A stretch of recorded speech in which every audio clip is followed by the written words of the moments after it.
জুমার দিনে আল্লাহ আদমকে তৈরি করেছেন, জুমার দিনে পৃথিবী ধ্বংস হবে।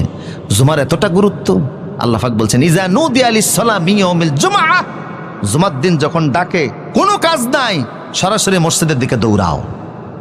ঠিক কিনা বলেন?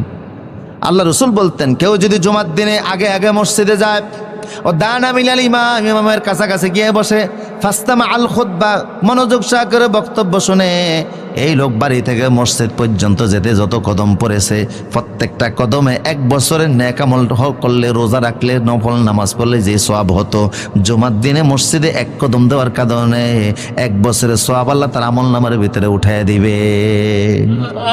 জুমার দিনে আপনার বাড়ি থেকে মসজিদ যদি 100 কদম হয়, 100 বছরের সওয়াব আপনার আমল নামায় উঠবে। তো উনি শনিবার দিনকে সম্মান করতেন। আর ইহুদি ধর্মে ওটের গোশত খাওয়া হারাম ছিল। তো উনি ইসলাম কবুল করার পরে বললেন, ইসলামে তো ওটের গোশত খাওয়া হালাল, অসুবিধা নাই, আমি হালালই মনে করি, তবে আমি খাবো না। কেন খাবেন না? ইহুদি ধর্মে এটা নিষিদ্ধ ছিল, তাই আমি এটারে খাইতে চাই না। আল্লাহ ধমক দিলেন, ডায়াবেটিসের কারণে, রোগের কারণে যদি কেউ গোশত না খায় ভিন্ন জিনিস, কিন্তু অন্য কোন ধর্মের আকর্ষণে মুহাম্মদ সাল্লাল্লাহু আলাইহি ওয়াসাল্লামের শরীয়তের কেউ মানবে না, এটা হতে পারে না।